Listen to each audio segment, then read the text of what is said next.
see one live. And then after that, we'll go into the PowerPoint, which I said was pre-recorded, and it'll just run. And then when it's over, we can go through questions about that. And we'll also, I made up a self-evaluation form. So when people borrow the pressure map and take it home, it's like, well, now what? So there's like a 4-page self-evaluation form to walk people through the process. And I also threw in a lot of extra information. So Do you know that if that's true at all of the places that they have pressure mapping, like in CLW in Worcester? Because someone told me we could borrow it, but then I would have no idea what to do. So that's what I wondered. Right. So when you borrow the pressure mapping, pressure map kit from Mass Match, you will get a self-evaluation form and a 3-ring binder with a lot of information in it. Okay. To me, it's still mind-boggling that someone's going to take this home and try to figure it out. Because I know my own learning curve, getting comfortable with pressure mapping, and how many people did I have to do before I felt like I knew what I was doing. So so you might get some basic information out of it, but please don't try to make any hard clinical decisions. You could take it with you to a clinic that may not have pressure mapping. If you have VNA coming into your house, maybe a nurse or OT or PT can help you with it. It may be new to them as well. If you do borrow it, maybe you could lend it to your clinician for a week or so, let them play with it and get comfortable, and then come back and join you with it. I mean, it's a nice tool, and the more you use it, the more comfortable you are and trusting what you're seeing and what you're trying to determine. But any comments about that? The only comment I have is that when the dealer was here, and it's not one of the dealers that's listed on your list, it's the Light Medical. They said to me, oh, that's not something we really need to do right now. And I don't know if it has to do with COVID or just not worrying about it. And the wheelchair's on order, and that's what's worrying me. Yeah. Did you go to a wheelchair clinic to order that Yeah, chair? we were not. I mean, that wheelchair clinics are closed right now out here. Where do you live, Deborah? In Worcester. You're in Worcester, and all the wheelchair clinics are closed. The Fairlawn is closed. And I know that some of the VNAs are going into people's homes. I just got hooked up with VNA care, and so they're going to be starting OT and PT. Okay. All right, so they might be able to, whether or not they have the skills to discuss, wheelchair seating with you or not. So some of the dealers know who the good VNA therapists are that are good for wheelchair seating and mobility, and do the evals and the letters. So you could certainly call up NSM or New Motion, or the ones that are on the list. So Delight isn't on the list because they're not. At least when I made that list up, they weren't authorized as a complex rehab dealer. Yeah, that's what worries me. But I had gotten fed up with NSM, and New Motion never got. We kept talking to them, and they never got back to me. So it was taking forever. Whereas when I went through Delight, since I happen to be getting products through them for other things, right, it was like right away. All right, so Delight. Maybe now I know why. Yes. So you know what? If you want to email me separately after this, we can talk about it more. Okay. And if that chair comes and you don't like it, don't keep it. Don't sign for it, because once you sign for it, you're stuck. Right. And right now my other wheelchair is dead, so I have no power at all. Yeah. I'm really stuck. But anyways, I will talk. Yes, we can Yeah, we talk can later. email and, okay, Yes, all right. thank you. Thank you. Hey, Okay, excuse me, I got knocked off the internet. We got whacked last night with a couple of power outages. But question for Deborah, NSM, there was a woman I dealt with there when Charlie was on vacation, and she just dropped the ball big time. So, and she was a rep out around where you are. So I don't know if it's the same person, but man, she was horrible. yeah, and you know what, don't hesitate to go to the bosses, the office managers, to stir up a little energy in your direction. I mean, I do that with the dealers myself, and, I've been working with these dealers for 30 years and I'll still, bump it up to get the I had attention. I had to go to McGovern's office, my federal rep, in Mhm. order to get NSM to actually get some repairs done. And I got so tired of that. Yeah, It took 2 years. it's exhausting. Wow. And I just, I think that's when I said, my next chair, I cannot deal with them anymore. Yeah, yeah. Or maybe try another office. Yeah, Deborah, I got lucky that in Woburn, they kind of cleaned house except for the techs. And they got a new general manager, a couple new people in the office because the other people weren't there, and a remote person that's been good. And now the techs are all good. So in Woburn, they kind of cleaned house and started from scratch, except for the salespeople. Like Are you? Charlie's still around there and whatnot. So I think Okay, it's, I'm sorry you to know. interrupt. Let's take this conversation offline a little bit so that Yeah, Mary I'm can sorry move about on that. with her conversation, with her Yep. presentation today. Yeah, Okay, thank you so I'm much. I sorry appreciate about that, it. Talk offline. Mhm. Thank you. That's fine. All right, so now I'm going to set up, I have to move my camera so you can see the, let's play with this another minute. Okay. So this is, it might make you dizzy a minute.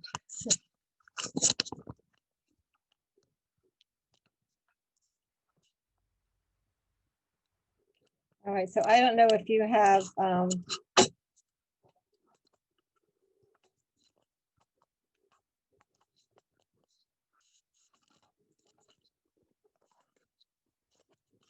if you're able to make this screen.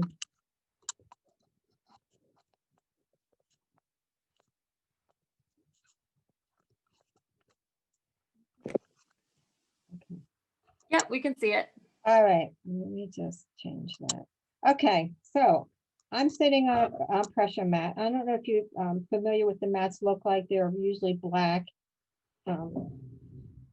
and flexible. So it sits on top of the wheelchair cushion, and then you sit on top of the mat.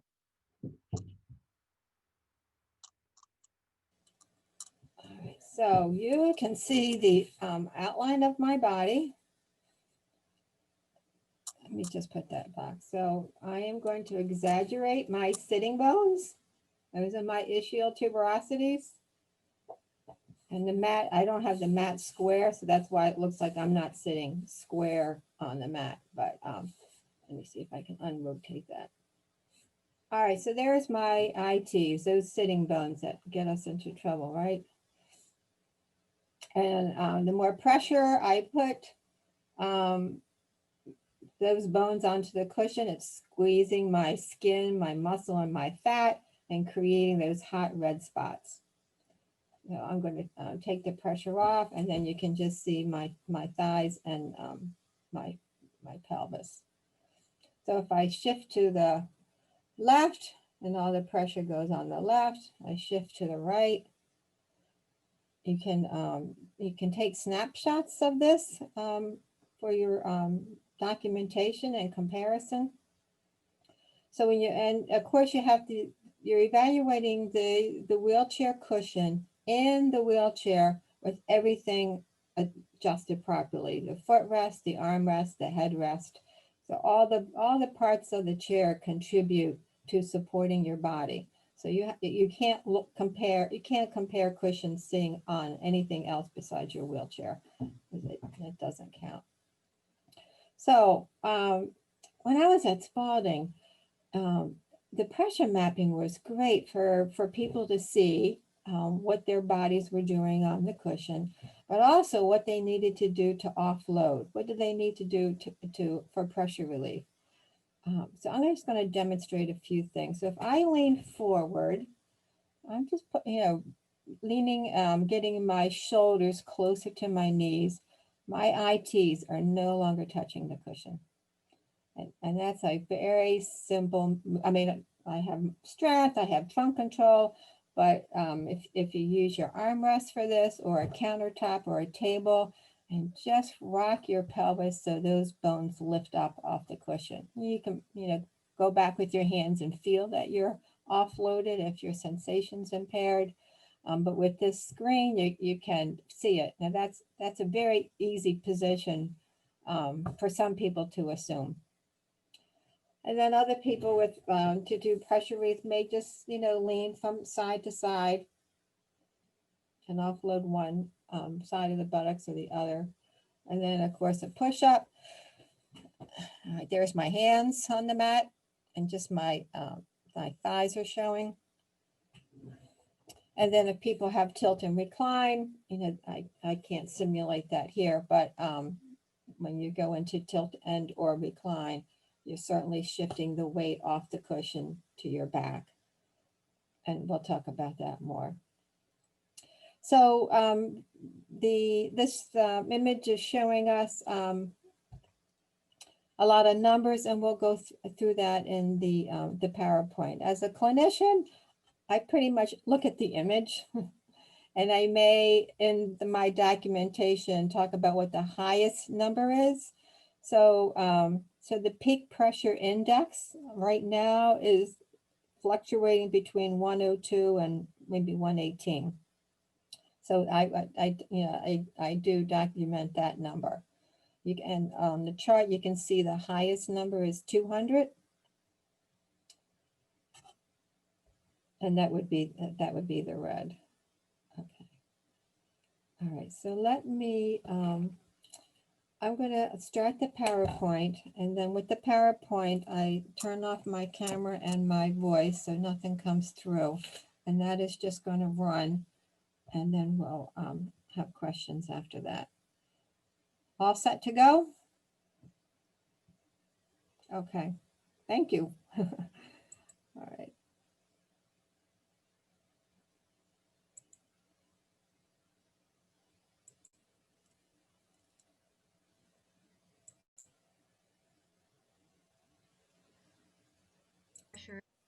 Oh. What is pressure mapping technology? Let me go. All right, so there's my email. If anybody wants to email me afterwards, it's maryjowagner@state.ma.us, which is pretty easy.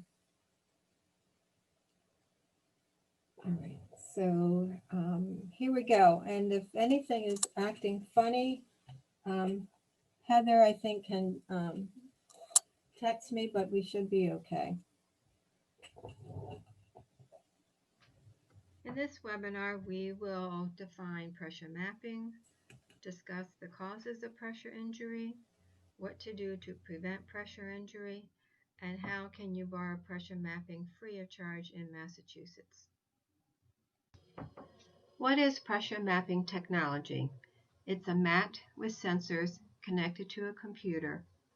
Here you can see this woman sitting on a blue mat, and it's connected to the computer with the screen in the background. The screen shows us the outline of her body. You can see her thighs and her buttocks. The mat covers the size of a wheelchair cushion. A bed-sized mat is also available. The technology provides real-time feedback. As the person moves, the pressure changes and can be observed. The user can observe the pressure of their typical posture and when they're shifting their weight for pressure relief. When you borrow the pressure mapping unit, it comes with instructions, a self-evaluation form, and references for further information.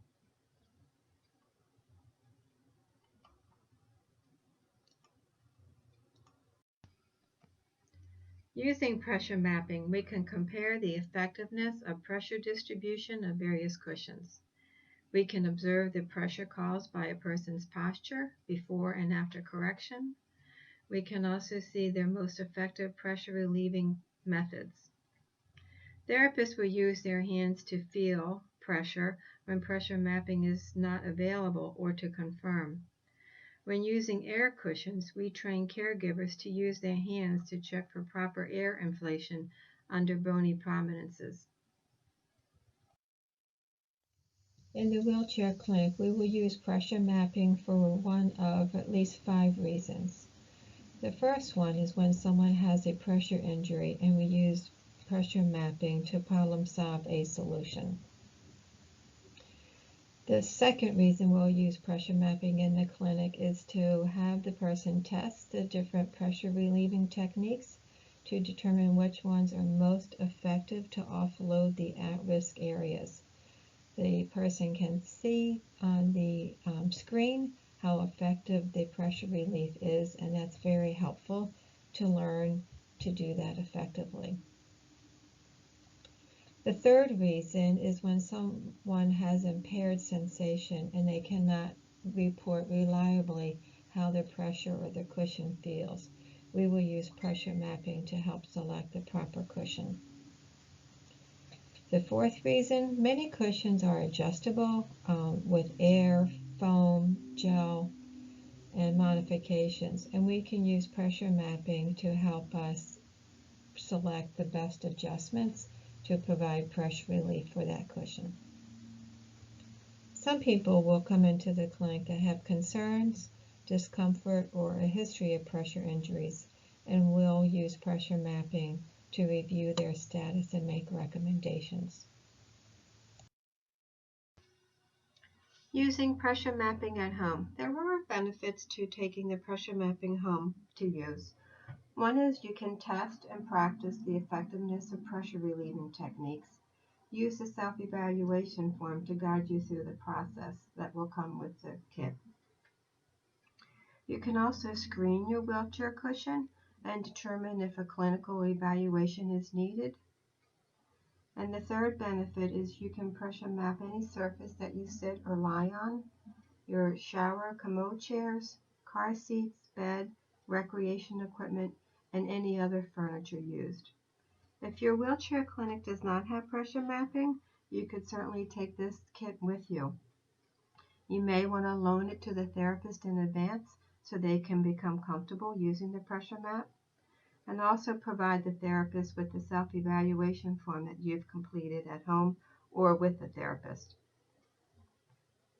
The session that you went through with the pressure map kit can be saved on the computer tablet. You can email it to yourself or another person with Wi-Fi, or you can connect the tablet with your computer to transfer the files.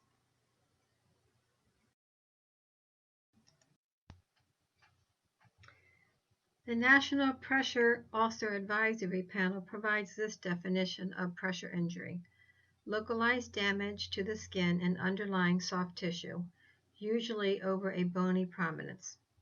The injury can present as either intact skin or as an open ulcer and may be painful.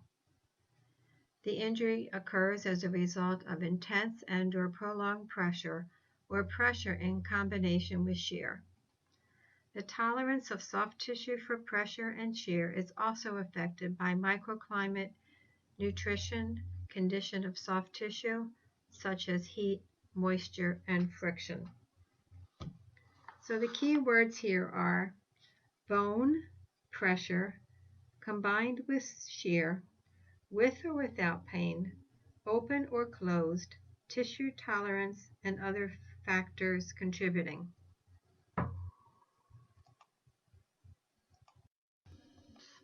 This image shows us the compression of the soft tissue, which includes muscle, fat, and skin, how it's compressed with the weight of the bone against the seat cushion. This can lead to loss of blood flow to the cells, or worse, deformation of the cells and causing damage to the cell walls. If you are able, place one or both of your hands under your buttocks, palms up, and find your sitting bones with your fingers. With your fingers relaxed, feel the pressure on your fingers. How tight is that space for the soft tissue? Keep your hands in place for the next slide. These pressure injuries sometimes start on the inside and work their way out to the skin. By the time the skin is broken, the wound is a stage 4. Other times, the wound starts with the outer layers of skin. Another contribution to pressure injury is shear. Shear is the combination of pressure and friction. The pressure of the bones, the body weight, downward, and friction or movement of the soft tissue is pulling and stretching the soft tissue under the weight of the body. This is shear. The soft tissue is deformed with those forces of movement and pressure. Examples when this may happen: sliding in the wheelchair, sliding in bed, dragging rather than lifting during repositioning or transfers. Shear cannot be measured with pressure mapping. With your fingers still under your ITs, rock your pelvis back and forth and feel the movement of the ITs against the soft tissue. Now imagine that tissue pulling with a slide for a transfer. The soft tissue pulled under the weight of the body while sliding. That is shear. Here is a view of the buttocks with the skeleton. We see the thigh bones, the femurs, and the sitting bones. The sitting bones are called ischial tuberosities. They are touching the cushion as well. A short name for ischial tuberosity is IT, the ITs for short. The ITs bear about 50% of the person's body weight. More is not considered safe, and those at high risk need less than 50%. The thighs bearing the rest of the weight, along with a small percent by the footrest, armrest, and back cushion. The first image shows a contoured cushion matching the shape of the body and skeleton to distribute the pressure. Compare this to the middle image, which is a flat surface and less comfortable than one with a curved shape. We apply the same concept to wheelchair cushions. The more contour, the more pressure distribution. In the right image, we see that the tailbone, the coccyx, and just above the coccyx, the sacrum, do not touch the cushion when the person sits with a straight spine. Wheelchair cushions are made from a variety of materials: foam, air, gel, viscous fluid, and a combination of those. The cushions are shaped to contour the body, reducing the pressure to the ITs. A few style cushions totally eliminate IT weight bearing. Seat cushions with alternating air pressure are available as well.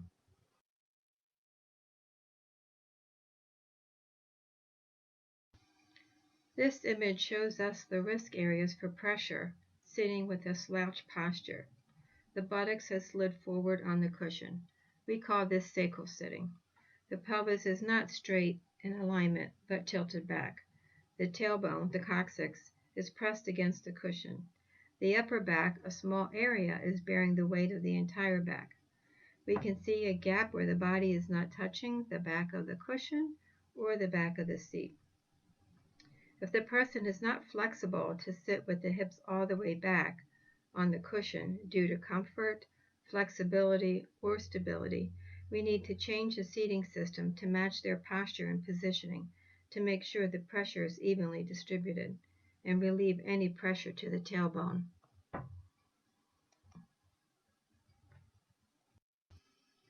Here's a closer look at the potential areas to develop a pressure injury in sitting: the ITs, the coccyx, and the sacrum. We call this sacral sitting with the pelvis tilted backward. The coccyx and sacrum are usually more at risk when lying flat in bed, and the ITs typically don't make contact with the mattress when lying flat, only when sitting up in bed.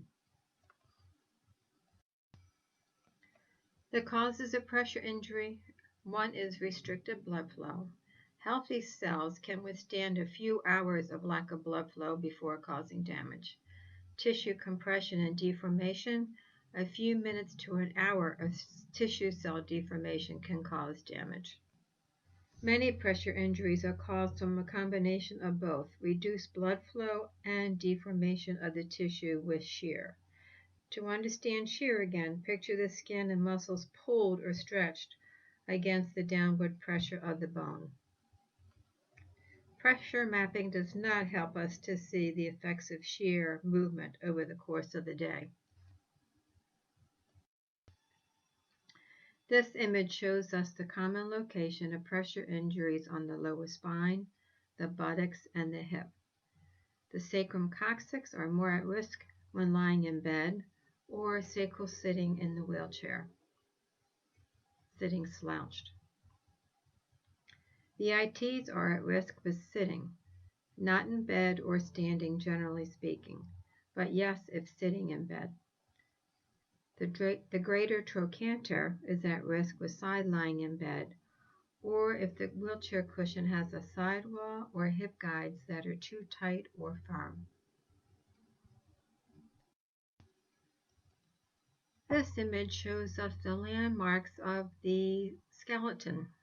We can see the ischial tuberosities at the bottom and the greater trochanter on the side hip.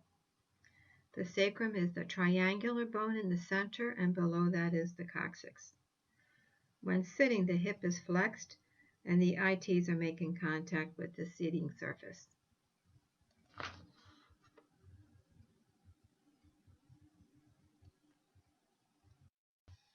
And this image is helping us to identify the skeletal landmarks.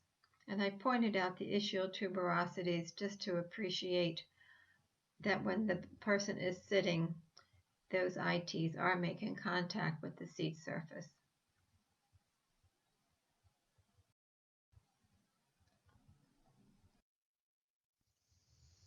What prevents pressure injury?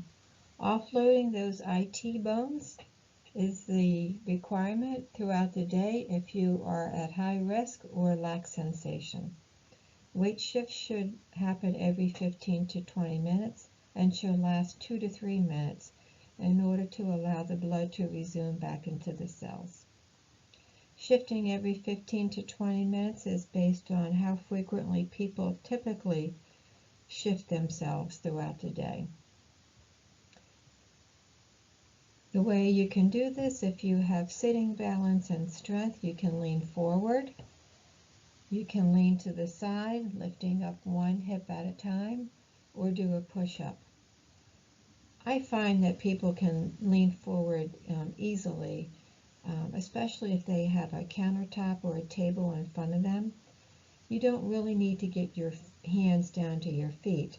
Getting your shoulders over your knees is key, and that rotates your pelvis so your ITs are lifted off of the seat cushion, as you can see in the second image. That's an easy position for many people to hold for 2 to 3 minutes, leaning forward, leaning on your legs, or leaning on a surface. If your manual chair or power chair offers tilt and or recline, using those features will offload your ITs. If you have the pressure map and using the self-evaluation form, you can determine how far you need to tilt and or recline to offload those ITs, and then duplicate that throughout the day.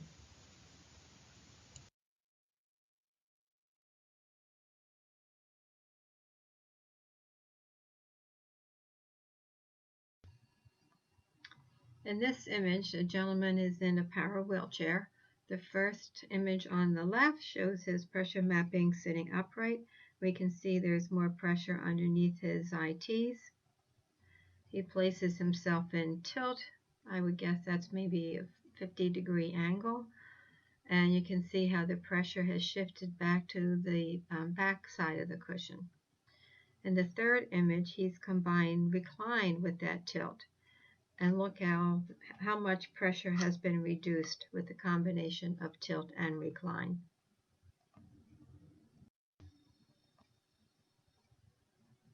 When sleeping on your back, your head should not be raised more than 20 degrees. Raising the head higher transfers weight onto the sacrum coccyx and ITs. Some people need to be higher for safety reasons, respiration, etc.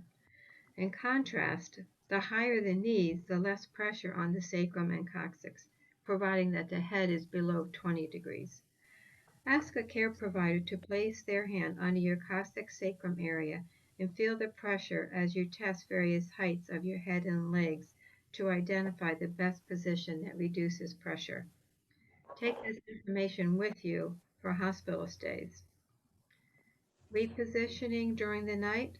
If you're on a hospital mattress, it's every 2 hours if you're at risk for injury. If you're on a high-density foam mattress, you only need to be repositioned every 4 hours. If you're on a viscoelastic foam surface, every 4 hours.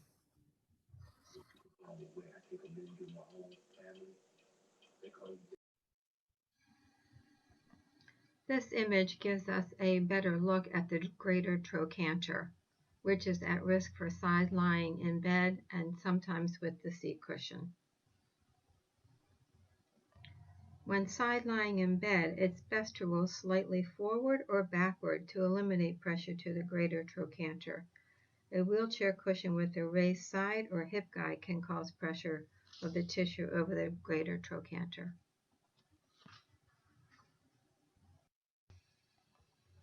To avoid pressure to the Greater Trochanter, this is one position, side lying face up, 30-degree position. The 90-degree side lying position is not recommended. 30 degrees is best for skin and oxygen supply.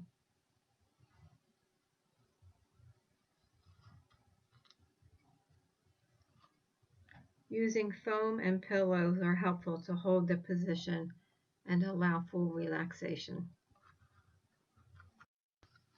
In the face down side lying, it's called 135 degrees. Again, pillows and foam are used to support the position, offloading the bony prominences. Some people sleep face down on their bellies to stretch out their hips while they're sleeping. There are intrinsic risk factors that increase our risk for pressure injury. These are changes happening in the body. Frail skin due to age-related changes, poor nutrition, impaired sensation, postural deformities, medical conditions affecting blood flow, limited alertness, urinary and fecal incontinence, limited mobility, obesity, being underweight, smoking, tone and muscle spasms.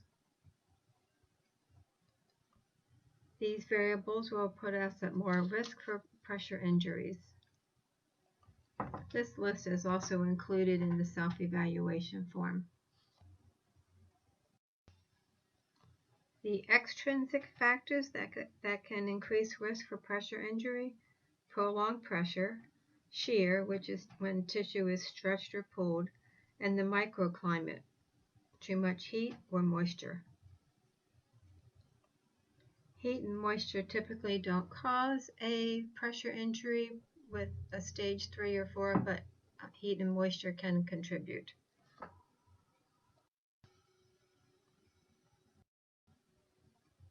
Keep in mind, most people with full sensation are at much less risk for pressure injuries because discomfort inspires weight shift and movement. Those with gradual loss of sensation should be tested for perception. In our skin, we have receptors for light pressure, deep pressure, pain, and temperature. People without sensation need to be aware of their clothes, if there's any wrinkles with their clothes, and that they're not sitting on the seams of the jeans with those French heavy seams, that those aren't causing an issue.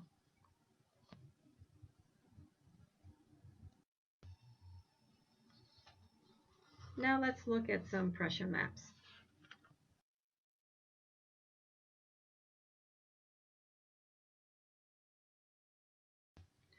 Although the pressure map includes a variety of measurements, we can determine much with just looking at the image. We can see the outline of the body and how the thighs are sharing the weight bearing with the buttocks. The color ranges from cool to hot. the cool blue color with the least pressure, going up to the hot red for the highest pressure. This image is mostly blue, cool, with the exception of green on the right side. The box is centered over the ITs, the high risk area. Remember, the ITs accept about 50% of the body weight. More is not recommended. The box helps us to locate the ITs for comparison with the rest of the cushion. The circle shows where the body weight is balanced. Here it's slightly to the right. My question is, why is the person's weight shifting to the right, causing more pressure on the right side of the body? Is their trunk not balanced and centered? Is their posture correctable? Can we reduce the green? The peak pressure on this image is 100.9 millimeters of mercury. Our goal with this person is to reduce the green. And the millimeters of mercury, 100 millimeters of mercury is roughly the equivalent of 2 pounds of weight on a square inch of skin. You can picture a 2-pound bag of flour sitting on 1 square inch of skin. In the green area, that skin is receiving about 2 pounds of weight per square inch. How long would it take for that person to become uncomfortable if they have full sensation? Without sensation or impaired sensation, the spontaneous need to move is absent.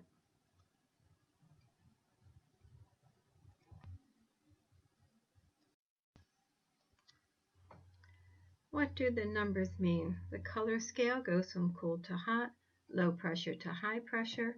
Millimeters of mercury is used as the measurement of the pressure. The top number here is 250. 200 is the standard for use, and it should be at 200 for consistency from use to use. So make sure that yours is at 200. How much pressure is safe?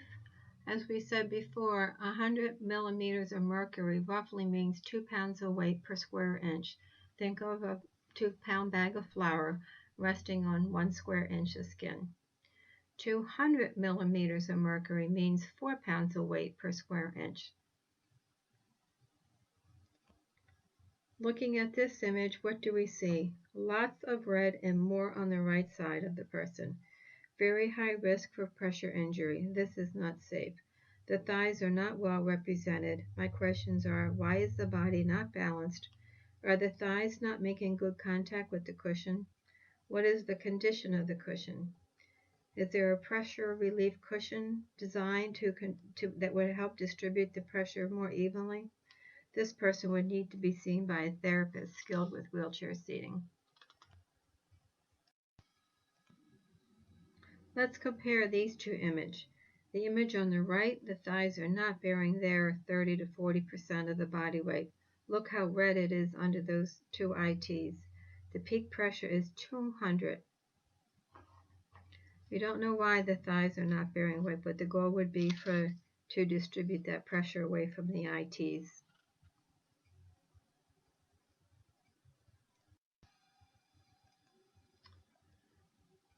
One of the measurements with pressure mapping is dispersion index, which compares the pressure of the sitting bones, the ITs, to the entire cushion.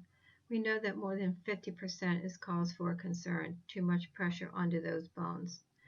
The dispersion index for this image is 21, which is low, but look how hot this image is. There's a lot of yellow and orange peeking through. This is not acceptable. This person should be seen by a therapist.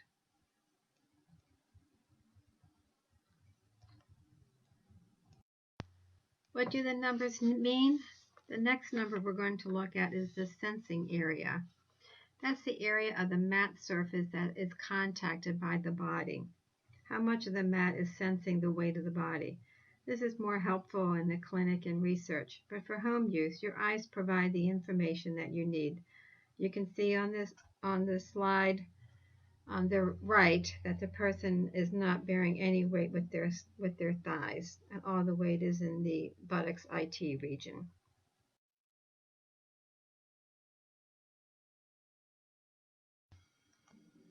The last measurement is coefficient of variation. A low number is good and indicates the gradual transitions of pressure. A high number indicates a steep transition, which is a risk for tissue shear. The comparison of the two, the image on the left, the number is 47.9, which is low. The image on the right is 71.9. We can assume that the tissue is getting stretched with that much pressure in a small spot. With the body track pressure mapping unit, two images are offered with each reading. The first one is pressure, which we've been looking at along the way. The second one is indicating the amount of shear that may be occurring, the steep changes of pressure. How much the soft tissue may be stretched. With the steep change of pressure, we can assume the shear is increased. The color scale is showing us the area of concern on the image on the right.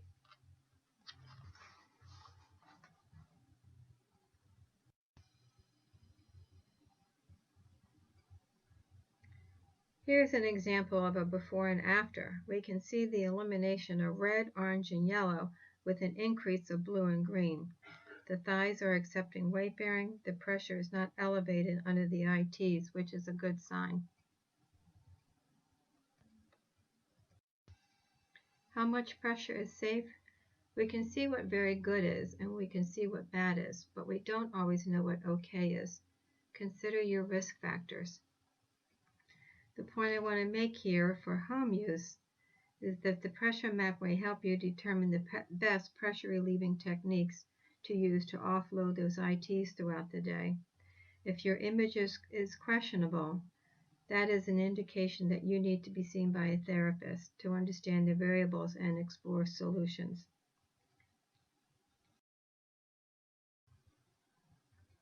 If you have an air cushion, that's a little bit harder to pressure map with because the mat interferes with the function of the air cells. With air cushions, we always use our hands as well to compare with the mat. The program has been in place for a while, and there's a few frequently asked questions that we're going to address. Some people ask if they can pressure map by themselves. Well, you can if you can independently transfer. You can adjust the mat with your buttocks raised off of the surface. You can hold the computer tablet and manage the buttons without affecting your sitting balance. Keep in mind, a second person can check that the mat is flat and centered and remains flat and centered after transferring onto it. A second person could help assess your posture, sitting in your typical position, and if needed, adjust hips or trunk to neutral symmetrical position. A second person could hold the computer tablet.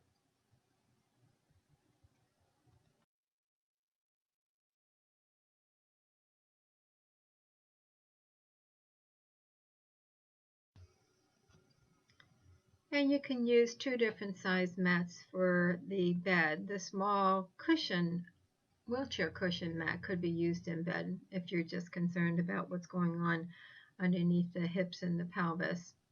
In this image on the left, the gentleman is lying flat, and you can see the pressure is very low. It's all cool colors.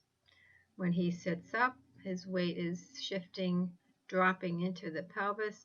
And there you can see the pressure, and it's probably the, I don't know if that's just his right IT or his coccyx, but he does have a hot spot there from sitting in that position in bed. The gentleman on the right is on a full-size bed pad, and you can see the outline of his body on the screen in the background. So I wanted you to see what happens when the person does sit up in bed, how the weight gets transferred, and how that puts the skin at a high risk. And this is a big concern for hospital stays. So please keep that in mind when you're in a hospital. As we stated before, you can use pressure mapping on any surface that you sit or lie on. On the left here, we have an image of pressure mapping image of someone who was sitting on this toilet seat. The first image shows us some red hot spots on the back edge and very little pressure on the front. So what they did to correct that pressure is they turned the seat cushion around so the opening is to the rear. And we can see in the image that the pressure is now underneath the thighs and not under the tailbone coccyx or ITs. The gentleman on the right is sitting on a tricycle. The top image shows us the pressure he was experiencing. We can see his ITs and we can also see his greater trochanters. So that seat in that bike must be curved, so it's coming, the curve on the edges is coming up and hitting his greater trochanters. He added a Roho cushion to that seat, and you can see in the bottom image that pressure is well distributed. And we just have the blue colors, the low pressure.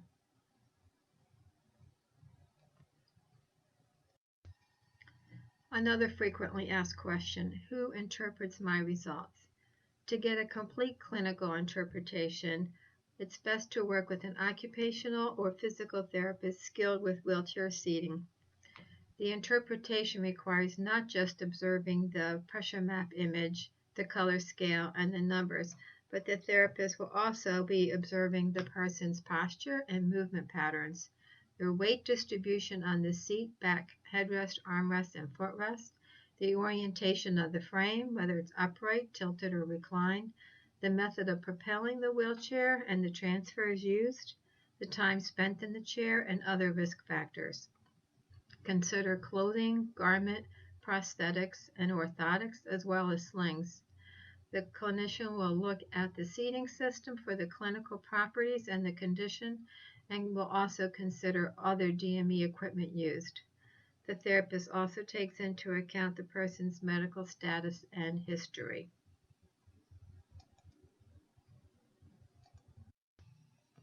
So to summarize, when should a person use pressure mapping? When there's been a change of status of the skin integrity thought to be caused by pressure, pressure mapping may help figure out why that's going on.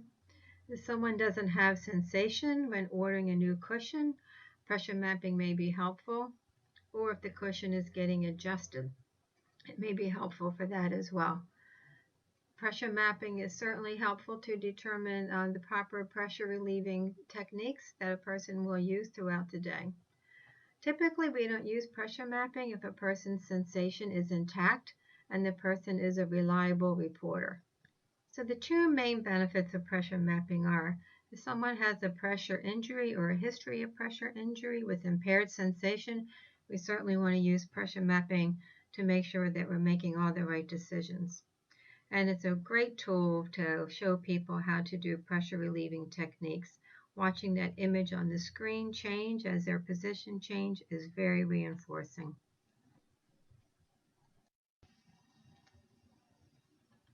So pressure mapping devices are not intended to replace or substitute our most valuable tools, our hands and our eyes, but when used appropriately may be used as an adjunct to information gathered during the seating assessment in support of deciding on seating interventions.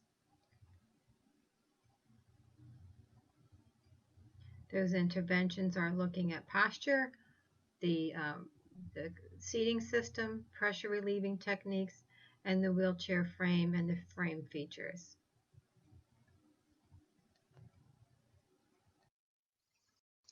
Up next, we're going to talk a little bit about where to borrow a pressure map. There are 3 locations in Massachusetts where you can request and loan a pressure map for free. The 3 locations are assistive technology regional centers where you can also loan other kinds of assistive technology devices. The 3 locations are Pittsfield, Worcester, and Boston.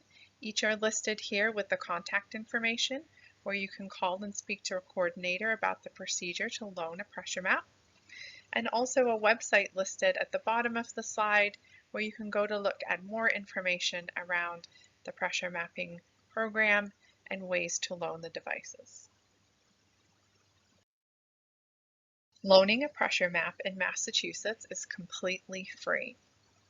Anyone can come in and request a loan and utilize the device for up to 4 weeks.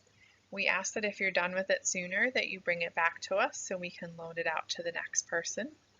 And anyone can generate the request. The individual who wishes to use the pressure map, a family member, a clinician that they're working with. Clinicians can come and loan the maps to utilize with their clients. There are a variety of sizes available, something that's helpful to discuss with the coordinator when you call to set up the loan. We have pediatric sizes, standard wheelchair sizes, bariatric, and also a full mattress map. Each assistive technology regional center where you would request the loan can also do a device demonstration so that you can feel really comfortable when you go to loan the device, that you understand how to use it.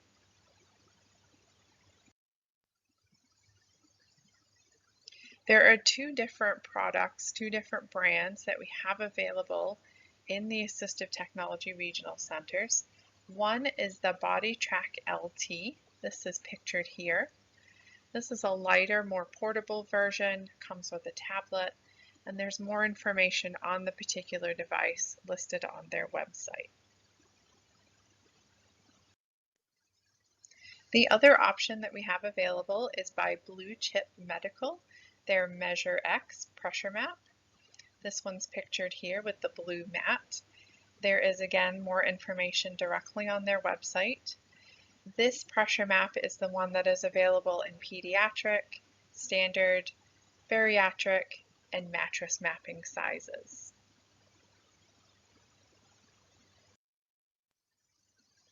When you loan out your pressure map, it comes as a kit.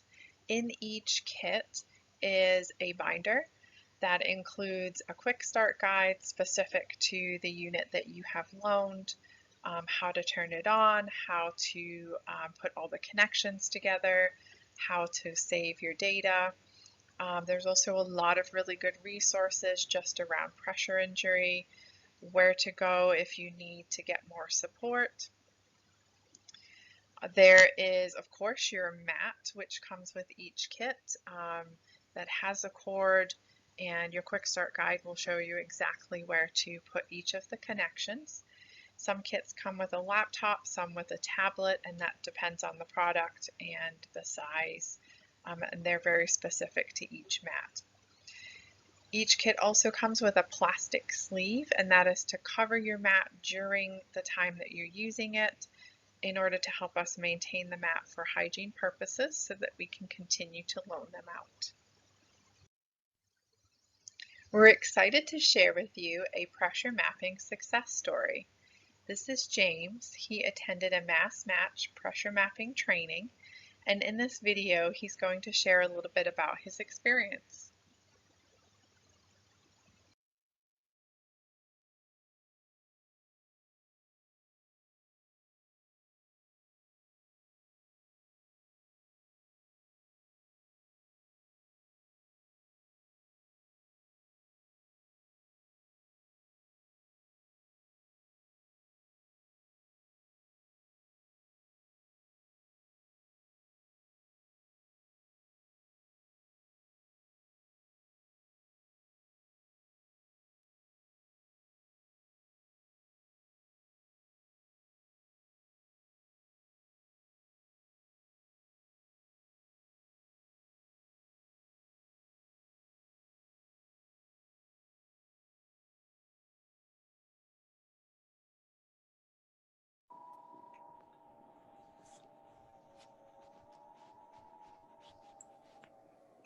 Let me just try to open this.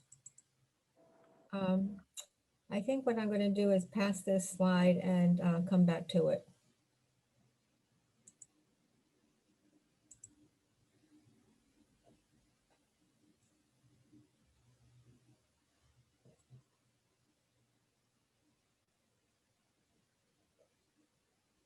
Oh, okay. Well, that was the end of it anyway. Okay. So let me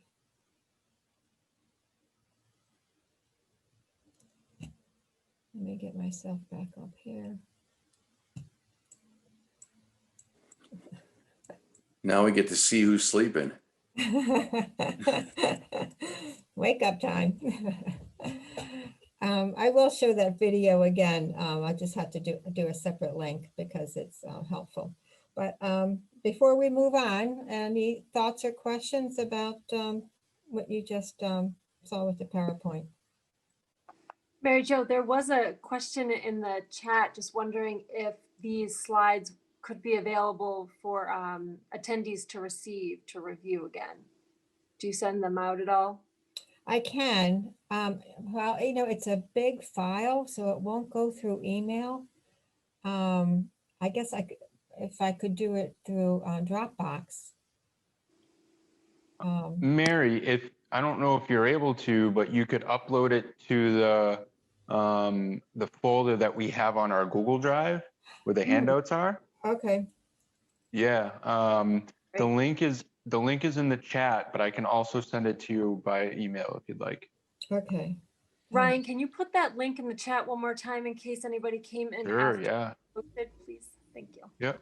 So, Mario, when you say this is for Massachusetts, New Hampshire, do they do anything like this? Because I'm actually from New Hampshire. I live in New Hampshire. I don't know if New Hampshire has pressure mapping. I will tell you a secret. Don't tell anyone I told you this. New Motion purchased a lot of pressure mapping units.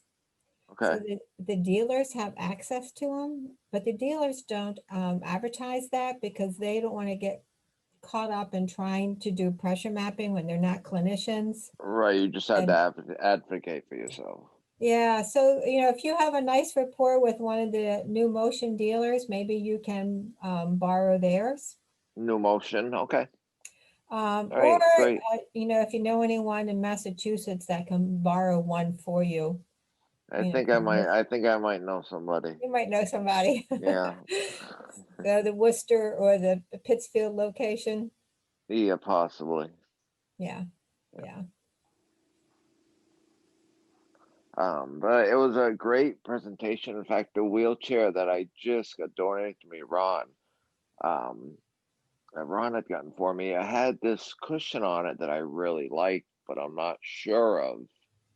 Now, I've been using the Roho cushions, but this is a Roho Hybrid Elite, and it feels like it would have a lot of different pressure points, more than my regular Roho would have.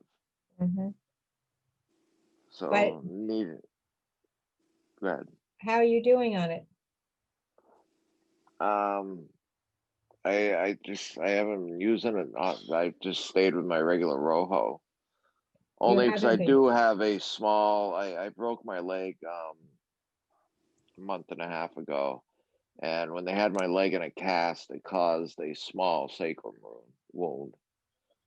So I'm real careful on what cushion I'm on right now, and the Rohos have never failed me, so I decided not to take a switch over to the Elite Hybrid yet. Okay, all right. So it might be interesting for you to do pressure mapping and compare both cushions. Absolutely. And the other thing you can do in the meantime is the plastic trash bags we get from the grocery store. I use those to get my hands underneath someone because it's slippery and hygienic. So if you can, while you're sitting in either cushion, you can have somebody feel around and see how much space there is that accommodates your coccyx and your sacrum and your ITs. Right. Yeah. We've done that and pumped them up, and I was in OT and PT during the whole hospital stay when I broke the leg, and they went through and did the cushions and everything. But one thing New Hampshire does not have is, I've never even heard of this mapping thing until today's meeting. Never even heard of it. I think it's a great idea. I think it's a great thing you're doing. Yeah, it's a good tool.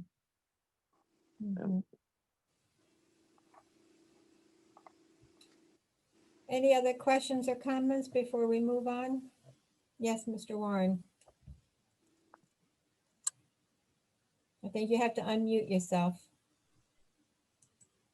Actually, one of the recommendations was the amount of time that you should move yourself so that you don't get any pressure sores or anything like that.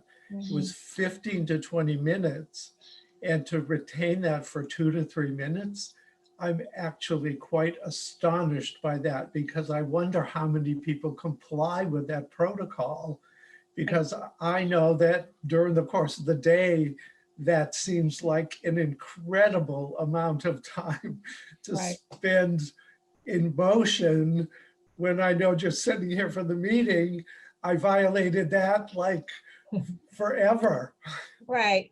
So of course, if the industry is getting together and coming up with a recommendation, it's going to be the most strictest conservative thing that they can say that will, you know, hopefully protect everybody.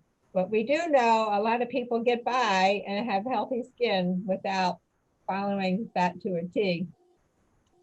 And you know, and it doesn't mean that, and that's just, I mean, your cushion may be doing a good job, and you don't have to promote recirculation of the blood into the cells. You know, maybe your cushion is so good. So it is an aggressive recommendation, and I acknowledge that a lot of people do well without following that. Yes, Ron. Yeah, Mary Jo, like you said, that's based on, you know, nobody moving. But if you like myself, like I move around and I pick up things off the floor, and I bend down to get something out of my pouch, or I turn to grab something off the table. Every time you do that, you lift yourself up. That all counts. And that all counts. So that's Warren, kind of how, you know me, Warren, you know what I'm saying, that you do more than you think. You know, that's based on a person that doesn't move at all. So take that into consideration, because that's what I always did. Right.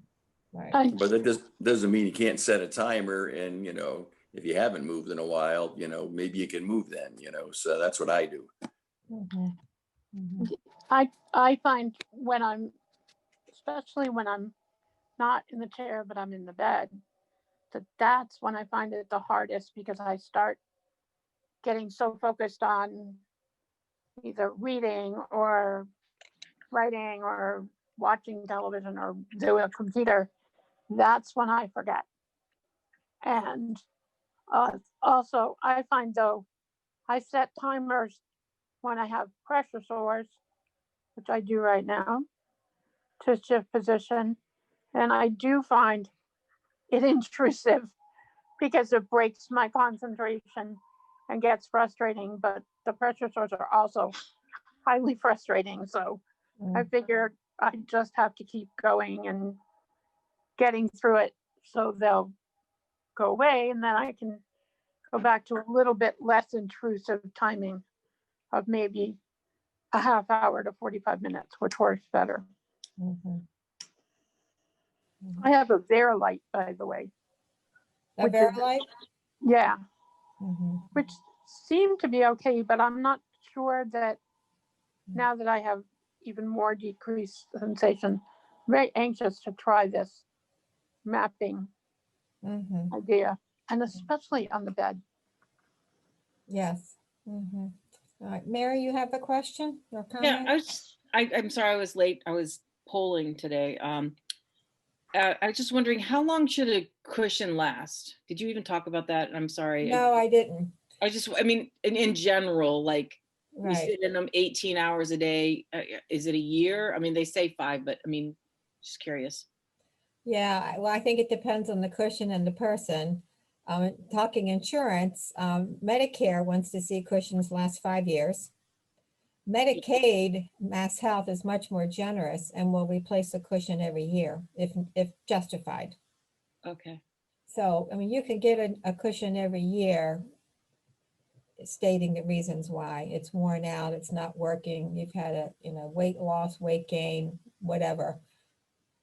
No, actually, I was just wondering, like, how long, I mean, I guess is it the more expensive, the longer it lasts? Is that probably, I mean, I'm just trying to figure out, like, I mean, not insurance buys, but I'm like, Yeah, well, how long? they all are tested to have peak performance for a year. For a year. Yeah, Thank you very much. yeah. The manufacturers would tell you, you know, they're good for a year. Medicare says it needs to be 5 years, but yeah. Ron? Yeah, Mary, I don't know if you're going to talk about it later, Mary Jo, but the other thing is, you know, I've always had trouble with is like Rojo tries to tell you how far you should be sinking into your seat. Mm. And you put your hand in and have to figure that out. You know what I mean? Or can you wiggle your fingers, or how much are you actually into the chair? And, you know, that's, you know, are you going to talk about that at all? To We try can, to figure that sure. out? Yeah, when you don't have a mapping around to figure that out. Right. So with any of the air cushions, you want to sink as deep into it as you can before you hit bottom. So you want to keep at least a 1/2 inch to maybe 3/4 of an inch of air between the top of the cushion and the bottom of your bone. So that's that finger wiggle space. So it is subjective. And then some of the cushions are now coming with these little meters that once you set your ideal pressure, it recognizes it. And then, you know, you can have a meter help supplement your finger test. Yeah, I saw some of those. I was going to ask you about that because one of our people had, who's the gentleman who has all the chickens, folks. I can't remember his name. But he has one of those, and it's Rojo has it, and you just hook it up and it tells you if it needs any more air or not. Yeah. And so would you calibrate that when it's just right for you, and then it knows if it's off or? Yeah, I'm not sure how it works, but it's I think it's measuring, you know, it's experiencing the pressure, the air pressure. So I'm not sure how it works, but I think it's reliable from what I've picked up. Okay, thank you. It's, you know, okay to count on that. And then you can, you know, certainly do the finger test as a backup until you trust it. I know. Come on, eat. Yes, Abby. My son is a fairly new SCI person, and I'm wondering how often after you have your injury, he's a T4 if that matters, should a wheelchair user be remapped? Does it depend on how old they are? Does it depend on their body mass index? My son's neurosurgeon, when they kind of put him back together again, said that he had the densest bones he'd ever seen. That's a good way to start out. Yeah, I don't think there's any rules of thumb as to frequency. It's more on the indications. You know, if he doesn't have sensation, okay, he doesn't have, so maybe every time he goes in for a new chair or a new cushion, pressure mapping may help. If you're seeing any indication of pressure injuries developing, even, you know, stage 1, where you just have a little bit of pink that looks like a little bit of a sunburn, you know, you might want to jump on that and ask for pressure mapping. I mean, the wheelchair clinics, you know, are usually busy, and, you know, they need a good reason to open up a slot of time to make sure, you know, to address a problem that's real. So change of cushion, if you see anything going on, if he has any discomfort, indicators that something's not right, might be. If he's had a huge weight loss or weight gain, might be an indication that it's time for a redo. And if he's living in Massachusetts and he borrows a pressure mapping now, and you get comfortable with using it, and you see what his baseline is with it, you can save those images that you do now. You can save them on your own computer, and then you can go back for comparison. And you know, he can follow and save those documents and follow it himself. Then you would have those documents to share with a clinician. You know, you can email them or print them. Okay. Yeah, the only reason I mentioned the dense bones is just thinking about the weight of those. Hey, Abby, one thing I do, I'm a T5. I was injured 4 years ago. One thing I've learned tremendously every single day and night, I actually roll around in bed and do a visual check on my skin everywhere, just to make sure because where your son and I are about in the same area, chest area down, we don't feel, and it's hard because you don't know if you are getting a sore. So just going through and checking, making sure there's no pink spots coming up or anything is I found that works really good for me. Yeah. And just to reinforce that we, you know, we do have the opportunity to do the visual inspection and look at the skin, but a lot of times a pressure injury will start on the inside. So if you picture that bone is first touching, you know, fat and muscle, and it has to get through all that fat and muscle before we see the breakout of the skin. So sometimes we're fooled because we don't know what's going on the inside. Well, usually when it starts from the inside, that means it's not going to be a small wound. When it starts from the inside, it's usually a very stageable wound, correct? Yeah. So when it finally opens up, you're just seeing the tip of the iceberg. Right. Yeah. All right, Doug? Yeah, just a logistical thing. If anybody goes to the Worcester Easter Seals office, it's in the same building as the Center for Living and Working, and they have a scale there. So if you wanted to kill two birds with one stone, you could call them and make the arrangements. It's on a different floor, but it's in the same building. And parking there, just as a heads up, it's best to go up the hill and park behind that building and go in the back door. There are plenty of handicap spots. And as in a lot of cities, you could park, if you have a handicap placard, you can park at the meters with no fee.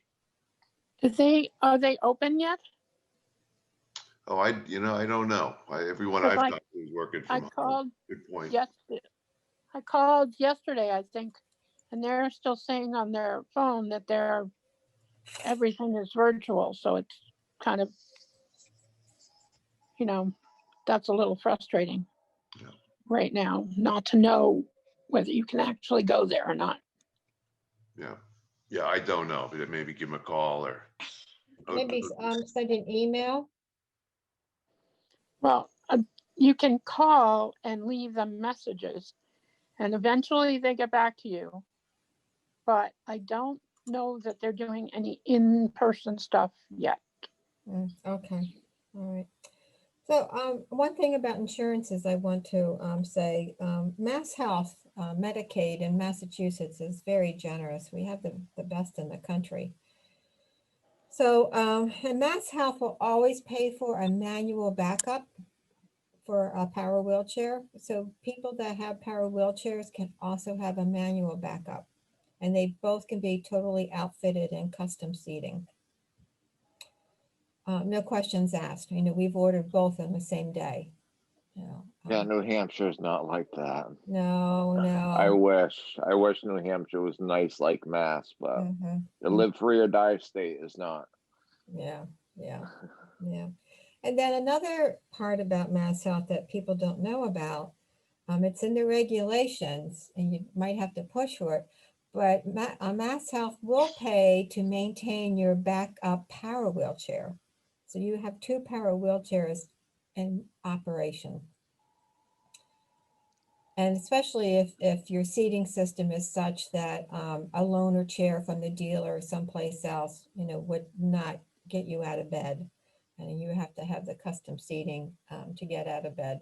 So you can have two power wheelchairs with Mass Health. And So number one, that they will maintain, they'll pay batteries, they'll replace parts. So I should be able to get a battery. No offense to me giving away my chair, but I could conceivably get a battery for my power chair if I can figure out where to put it and keep it as a backup. Yes. But then I can't get a new manual chair as a backup, right? Right, yeah, they're not gonna do they're not gonna do two chairs, two backup chairs, so you have to choose between one or the other. Or, yeah. I mean, the Right. power chair is gonna be more expensive to keep as a backup, and if, you're able to maintain the manual chair yourself as a backup. And but they told me I couldn't have a battery. Who's they? The Delight Medical. Yeah, they're not familiar with those regulations, so they're not a complex rehab dealer, and they don't deal with that complex level of equipment. All right, They I deal guess with I'm more of the really gonna have to talk to you afterwards. Yeah, you need to go to a complex rehab dealer. Okay. Yeah. Yes, Abby? You're on mute. Yeah, it just took me a minute to fumble with that. Do wheelchair users who need to spend an hour on the toilet often need more cushioning than that's provided by your standard toilet chair? And if so, do they need something like a ROHO? ROHO seems a little bit maybe prone to getting soiled. What do you think about all that? There's some of the toilet seats are padded themselves, whether or not that's sufficient. You're right, ROHO does make a ring for a toilet seat, that matches the shape of the toilet seat. They're probably not too hard to clean because they're waterproof, and they can be cleaned in the bathtub. And then there's another company that makes a toilet seat overlay.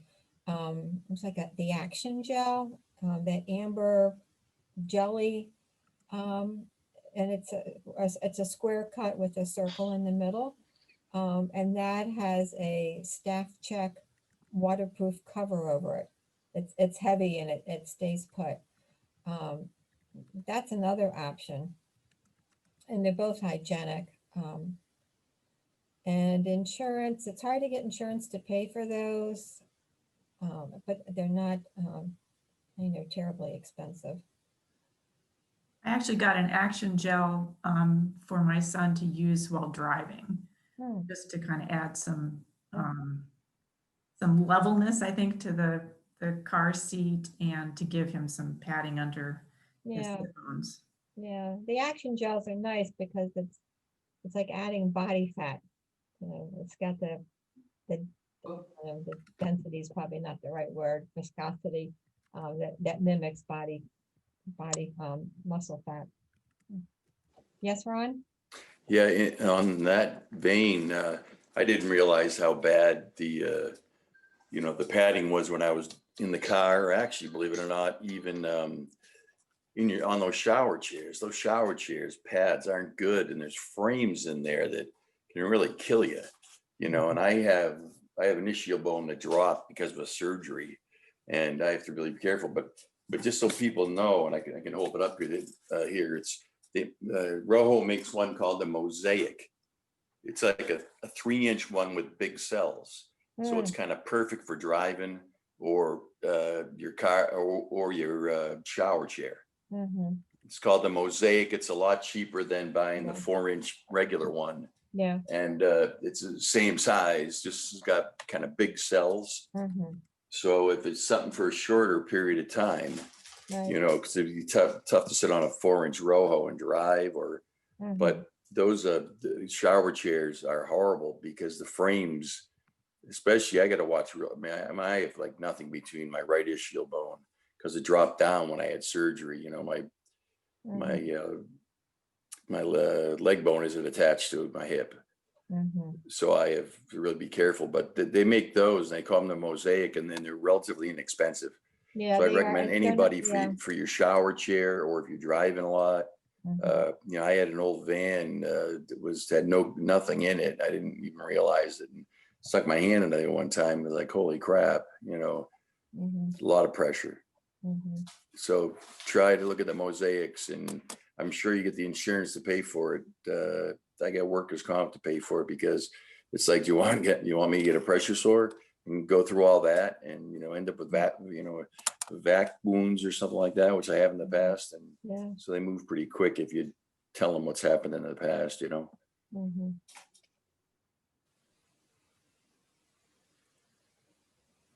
All right, if there aren't any more questions now, let's go through the self evaluation form. I'm going to bring it up on the screen, and I don't know if people have had a chance to print it, but I'll bring it up here.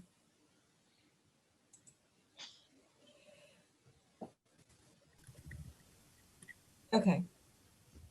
So I made up this self-evaluation form for people to go through when they take their pressure map unit home to try it out. And the idea is to walk them through the process, but also have a documentation form that they could then share with a clinician at a later time and develop that baseline information. So page 1, number 1, describe the status of your skin on your buttocks and spine. You would document that, gather your thoughts about it, write it so it might be informative to another person. Do you have a history of skin wounds, pressure injuries to these areas?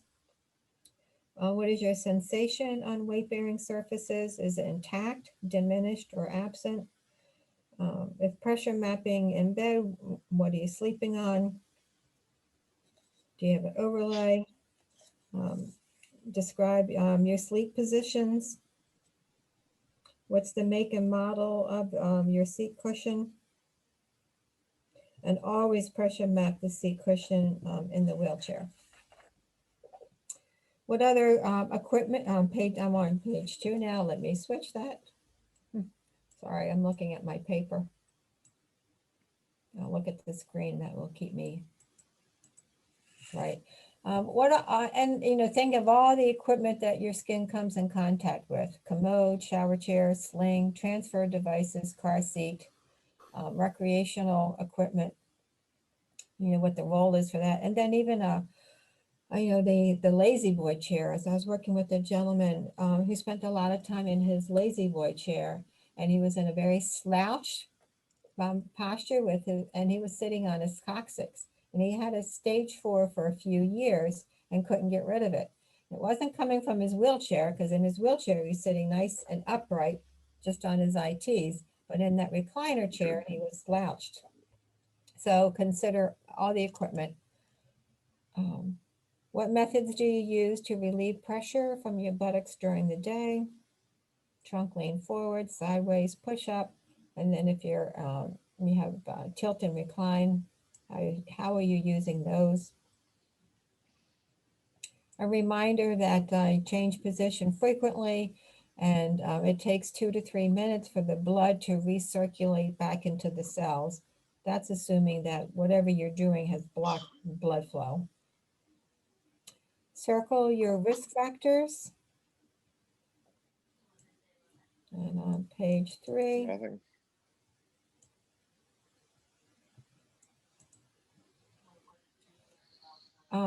You know, we have, you know, instructions still on on. how to prepare the mat and to test it out.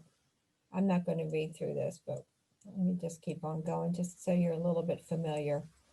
And I repeated some of these images and the guidelines, you know, less than 55% of your body weight on the ITs. We want the whole chair to be supporting the body. The offloading techniques. So this image is showing and documenting what your peak pressure is. And this person is sitting on a Roho cushion. And so this is a before and after getting the proper inflation of that cushion. So it was I don't know if that was inflated too high or too low, but he was getting those hot spots under his ITs. And then probably it might have been overinflated. And so he's sinking down into it and getting more pressure distribution with the thighs. And a reminder of that one. And okay, so that, and just a place to keep notes. And the manufacturers that provide these pressure mapping kits are available to contact and talk with, or going to their website. They have, you know, documents and YouTube videos. So that's helpful. All right, I am going to get off, stop sharing, and I see there's some questions. All right. Could someone list the name of the commode cushions? One would be Rojo, and the Action Gel. I think it's Action Gel, and then there's still a third company that has the toilet seat. I have to look that one up. I can send that to Heather.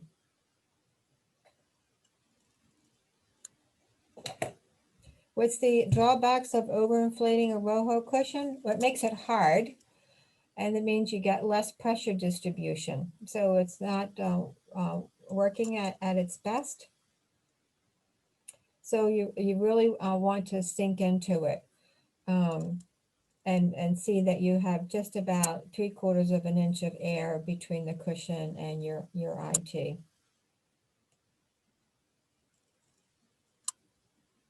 All right, I don't see any other questions here. Yes, Abby.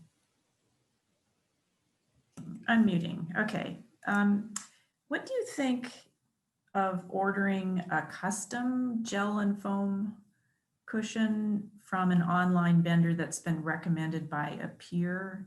My son has been consulting with some para athletes who have that kind of cushion. It just seems a little bit risky to try to do this all kind of remotely using whatever self-assessment tools they provide. I mean, he's been using Rojos since his injury, which are more prone to sudden failure. So that kind of gives me the heebie-jeebies, but it seems like air cushions are just more fail-safe.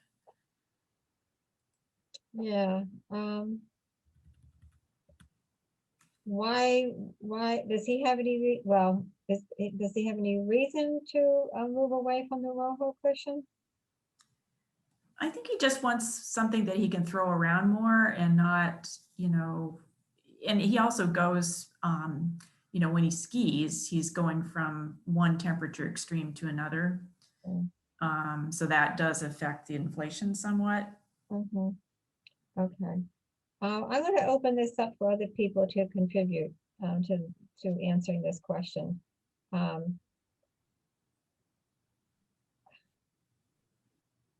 mean, you could always use trial and error, you know, if he wants to buy something privately and test it out, or maybe just use it for certain situations, you know, that's a consideration. Mary has a response. Yeah, I initially had a Rojo cushion when I was injured 19 years ago, almost 20 years. And I was very uncomfortable on it. So I've gone to the gels and I've done that whole thing. And I did one point a long time ago, buy one on through Spin Life or whatever that was. And it didn't last very long. But I would recommend if you have a vendor and if they could borrow one for him to test it out. And then you can make the decision to purchase. A lot of times you can go through that. And then for insurance wise, I know that I just bought physically on my own, bought a cushion.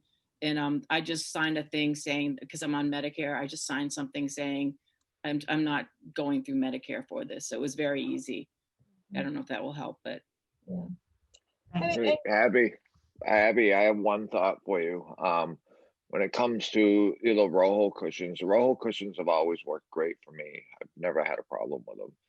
But by the way, it sounds like your son is going, that he wants to be more he's up and moving around a lot, and he says he has friends that do like exercises and stuff. Yeah, so maybe with these people, if they've been doing this stuff for a while and they know what they're doing, if it works good for them, it'll probably work good for your son. Yeah. So I do have two cushions here that I can show you. So So Comfort Company took over the line of the Vicare cushion, which does pretty good for pressure relief. And it has all these little air cells in it, and the whole cushion is compartmentalized. So you can add, subtract based on where you want more support or more sink. These things work pretty good for, not everybody likes sitting on these cushions, but this might be and it's very lightweight. You can toss it around. And that works pretty good. And then the other cushion that's good, that works well for people. Anybody using the ride cushions? No. So ride, so I'm taking the cover off. So here's your toilet seat.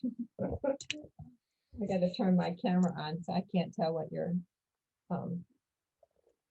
seeing here. Hold on a second.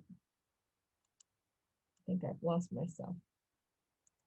You're there. You can see me? We can see you. All right, I can't see me. Maybe that's not important. All right, so you can see this cushion. So the concept behind the ride cushion is that you eliminate any pressure to the ITs. The ITs are floating. Nothing is touching the ITs. So all the weight bearing is back here. You know, think of a horse saddle, or even the tractor seats that come up high and capture the back of the bum. So all the weight bearing is by the back of the bum and the thighs, and the ITs float. And So, what kind of cushion is that? This is ride. Ride? Ride cushion. And you know what? Richard Dove is representing this company now. Okay. So Richard Dove is a manufacturer's rep, and he represents, you know, a handful of companies. So they do make these cushions off the shelf. You know, if you're not dealing with any asymmetries, you know, you got a balanced pelvis. There's no correction that you're going for. You can get the, you know, the standard cushions, but they also make these cushions custom. So this base is molded to your shape.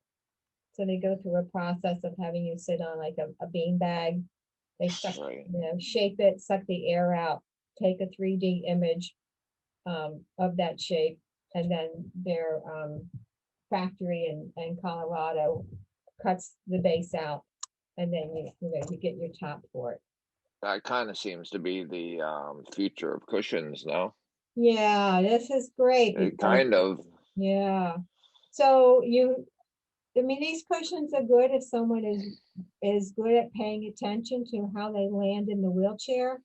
Because you have to sit on this cushion just right. You know, if you're going to be shifting, it's too much contour to allow you to decide to turn sideways, sit on the edge of the cushion. But you have to guarantee that you're going to stay planted on this cushion where you should be, and be able to check yourself that you are planted correctly.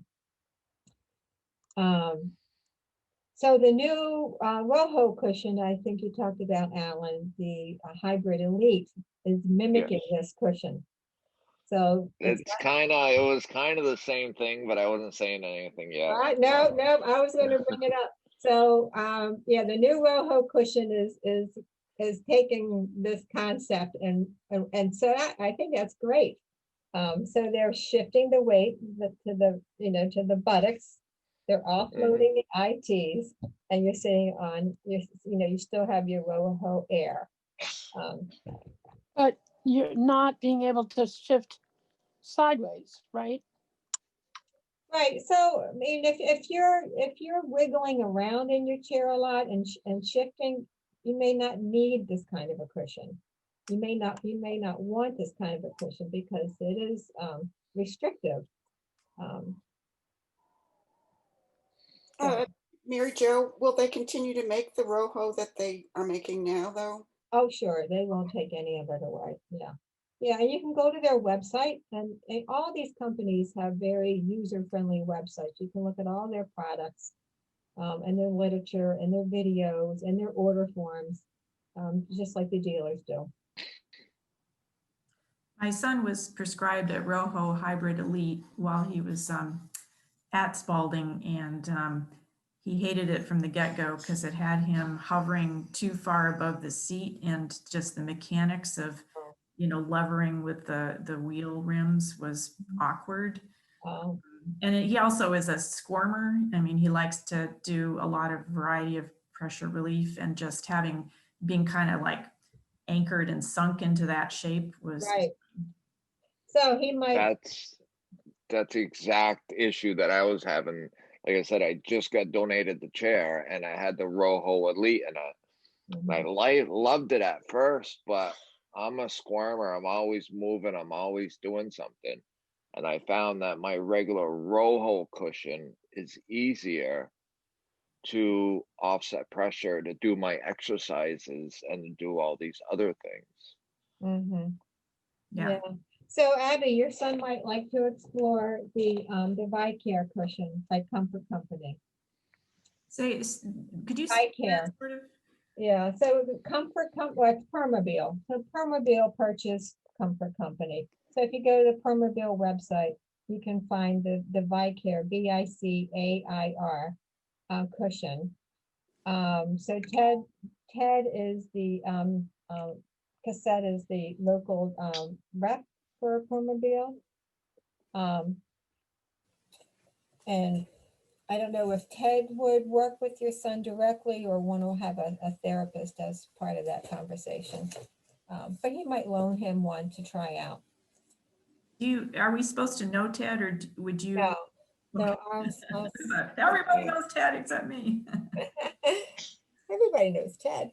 I don't either. Let me write that down. I'll send Ted's email.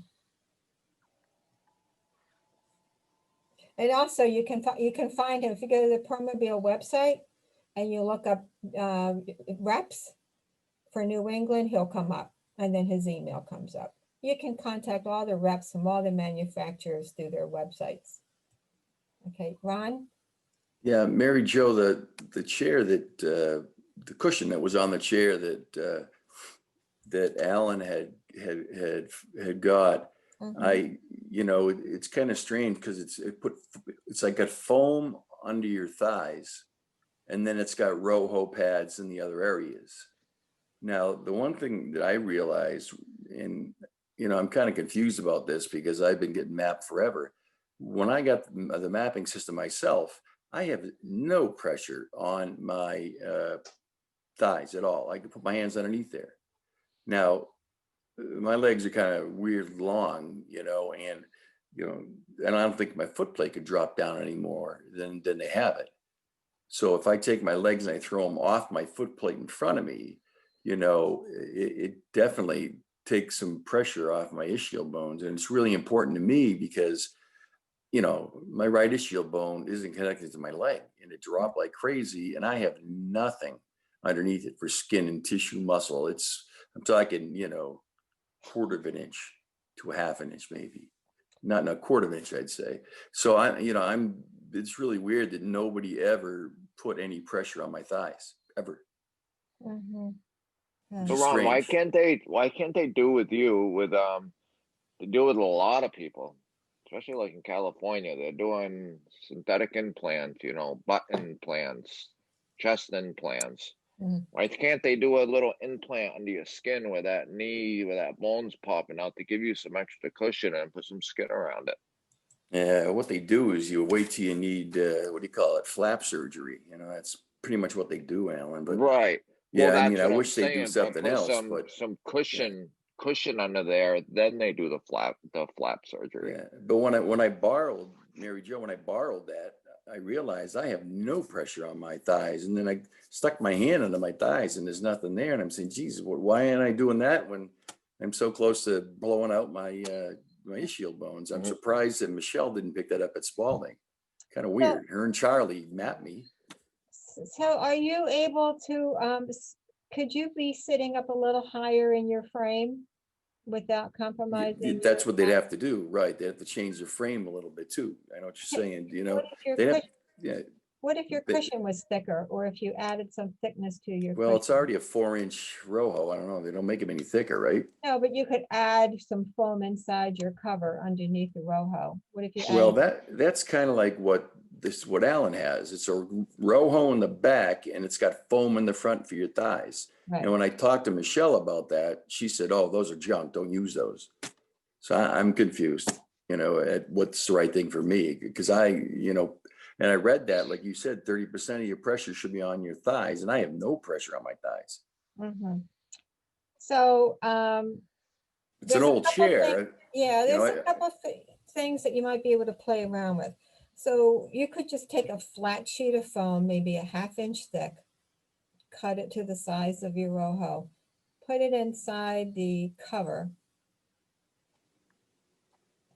Or you maybe just add a 1/2 inch of foam to the front of your cushion, just underneath your thighs, and letting your buttocks, continue to sink down. I mean, we put wedges underneath the cushions to give the thighs more support. Right, because if I put the support on my thighs and because you said 30% should be on your thighs. And when I borrowed the thing from MeasureX, it said the same thing. And I'm like, well, it isn't. So I didn't know what the hell to do. So I guess I should make another appointment and talk to Michelle and Charlie over at Spalding, right? And tell them it's all your idea, not mine. Yeah, no, it's just that I did that book that you folks made up. It's unbelievable. From Easter Seals, it educates you like unbelievable. It educated me and told me what it should be, and I realized I wasn't that, and I can't be that because you can't lower my foot plate anymore. No, so if you can't lower the foot plate, maybe we can raise you up. Yeah. And adding some right. height with foam. As Right. long as that doesn't compromise, how your arms are interacting with the wheels and your back support is still okay. Yeah, You I mean, can- I should setting make up an appointment, right? I make an appointment with Michelle and Charlie, for a map test over at Spalding and talk to them about it, right? Yeah, and you know what? If you do that, take some pieces of foam in with you that you could Right. play with, because I don't know what they have in the closet anymore. It's been 1.5 years since I worked there. But you could take some pieces of foam to play with. Yeah. Okay, great. Ron, Thank you. what you should take, Ron, is take my elite cushion, the hybrid I cushion. know. When I you go know. get the map, when you get the map in check, try that cushion too. Maybe that would be the cushion for you. She told me that don't use those things. Nothing but trouble. I said, okay. Because it was on my great uncle's chair when he gave it to me. I mean, quite a while ago, so. Right. It's really interesting, because that's what I should be doing. But I'll set something up. I just wanted to ask you about that. Okay. And I said enough. Thank you. Mary Jo, there's a question in the chat. Okay. And it is, can you recommend a quality bed that might be good for pressure, for reducing pressure? Yeah, so the National Association of Pressure Ulcer, blah, blah, blah, they say the Tempur-Pedic overlays they are good for 4 hours. You don't have to reposition yourself every 2 to 3 hours if you're on the Tempur-Pedic, the marshmallow feeling mattress overlays. Now, some people don't like those because you really sink into them, and people have a hard time repositioning themselves because it's almost like mimicking a waterbed. But those are good. So if the person's comfortable and if they do want to reposition themselves, they can with the softness of that Tempur-Pedic. I have a bed that actually has a button on it that says 0G for zero gravity. And I found that slide that you showed really interesting about not having the head up past, is it 20 degrees and the feet 30. So I'm just thinking that's what my bed must automatically go into. It's so comfortable. Like I barely move at all throughout the night. It's awesome. You know what? When that came up, when she showed that diagram, I'm actually hanging out Saturday. I'm hanging out in bed. I hit my 0 gravity button when she said Nice. that. So, Yeah. Well, Excuse no, me, what is this? yeah, What is this go ahead. zero gravity? Excuse me. What is this zero gravity button you're talking about? Yeah, it just puts you into a position where there's like no real pressure on any certain part of your body. So everything's kind of evenly distributed. Because I have a Drive Medical thing with alternating pressure, and I'd love to figure out how to make it so that I'm not having pressure anywhere and can still breathe at the same time. But actually, because the Drive Medical thing works pretty well, although I still have pillows all over the place to raise me up higher, so it's not perfect. But my question was, and it has to do with raising my legs up, even when I'm in the wheelchair, I have to keep my legs up as much as possible, which does affect how I sit. And that's why I've had trouble, I think, with cushions and with pressure sores. Yeah, so and if your pressure sores are on your ITs or your coccyx, then you need a cushion that really offloads those bones. So you're shifting your body weight to the thighs. Yeah. So I just definitely feel like I need that conversation. Maybe I'll come into spotting. On that handout that you have too, that's titled Recycles, there's a list of all the wheelchair clinics in the state. So you might be able to shop around and find another clinic to go to. And then if you have a rapport with your dealer, you can ask them for recommendations for a clinic. Yeah, well, all they said was, and it was true, that Fairlawn was closed, and that was kind of the end of the conversation. Well, there's other clinics around you can call and check. Right. Well, now I know I can get a battery so I can actually move somewhere to go, because I've been stuck for the last 2 weeks, and it's pretty frustrating. Let me tell you. Yeah, I understand. And Mary Jo, I have a question about, you said the Tempur-Pedic overlay. Is that something that goes over an actual bed? Is that what you were going to ask, Ron? Or yeah, like I have a Tempur-Pedic, and I've always used Tempur-Pedics, but I don't know what's the overlay? I don't understand. Yeah, I guess it's what I have on my bed. So it's just like the 2-inch or 1-2-inch layer of foam, and it's just an extra piece of foam that plops onto the mattress. So does Tempur-Pedics apply that, or do you go out and buy that? I got it from Kohl's. Okay, so it would be good for me on top of my Tempur-Pedic, you're saying, to put 2 inches. Well, maybe your Tempur-Pedic, the way it is good. Does have that quality. Yeah, I mean, what's happened is, it's weird. When I got my pressure sores way back when, it all started off from a bad experience at a hospital when I went for my tailbone, and then I had to spend too much time on one side, and then I got one there, too much time on the other side, and then I got the one that tunneled down. But I haven't had any problems since then. That was a long time ago. Oh, you got your problem solved. I hope. Yeah, so the Tempur-Pedic's been good, and I stay in one position. I usually sleep on my side because I have a leg that's not connected, and I can't sleep flat on my back because I have a ileostomy, and that's not a good position, so, but it's been fine. But I don't know, so the overlay is just something you put on top of it, just to what. Right. So I guess if you're trying to make improvements on your present mattress, that's a thought for you. You just go to Kohl's? Okay. All right, great. I got one. Yeah, I didn't know what that was. Yeah, okay. Beautiful. Thank you. Get one of those coupons in the mail. I know we could probably talk all day about this. I just noticed that it's actually 1 o'clock. So if anybody has any quick last minute questions. Otherwise, I did put Mary Jo's email in the chat, so you can follow up with more individualized personal questions. Mary, I see your hand raised. Yes. I have a question, I have a comment, but I took a picture of pressure mapping success. Jimmy Dagnan, he's a good friend of mine. And so of course I sent it to him on Facebook, just so you know, and he says, one of my proudest moments was doing that video. And then his adult career didn't take off. And then finally he says, his final thing was, I was really amazed how much the slight tilt relieved pressure. I just want to end it at that, saying, you know, he's appreciating you guys putting him in your shows, your things. That's great. Mary Jo, very quickly. So my son's bed is 10 years old. Should he be looking for a totally new bed or try the overlay? I don't know. I'm not good at beds. Okay. Yeah. That's fair. So one place that's pretty good with beds is Blue Chip Medical.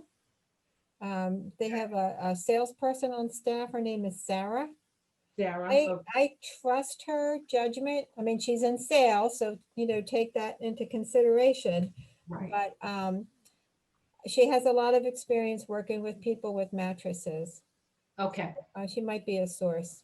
Okay, we're considering just getting a whole new bed, but thank you for your information. Thank you very much. Excellent.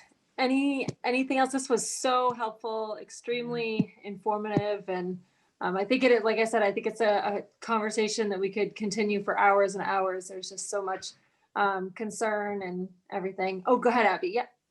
Yeah, I think you intended to share Mary Jo's email, but we don't see it. So all right. I think I put it in the chat, but let me see. It might be far up there, but you know what I'm going to do? I am going to actually email everybody that's here today anyways, and just send you out the evaluation for the presentation. I'll also include Mary Jo's email address in that email. And then once we figure out what we are going to do with the slideshow, then we can distribute that, or at least direct you as to where to go. And we also recorded this presentation too. So if that doesn't work out, then we can also just share this presentation. So, all right. Well, thank you so much, Mary Jo. Yes. Really, really appreciate it. Thank you so much for all the work that you're doing with pressure mapping and educating everyone about skincare. And thank you everybody for joining us. We'll hopefully see you again this week at one of our other meetings. Thank you. Enjoy the rest of your Meeting, weekend. everyone. Thank you. Bye-bye. Thank you, Mary Jo. Hey, Doug, can you hold on before you log off? Because I have to stop recording this, but I don't know what's going to happen when I do that. Let's see. In case I need you to put it on the computer, I guess is what I'm thinking.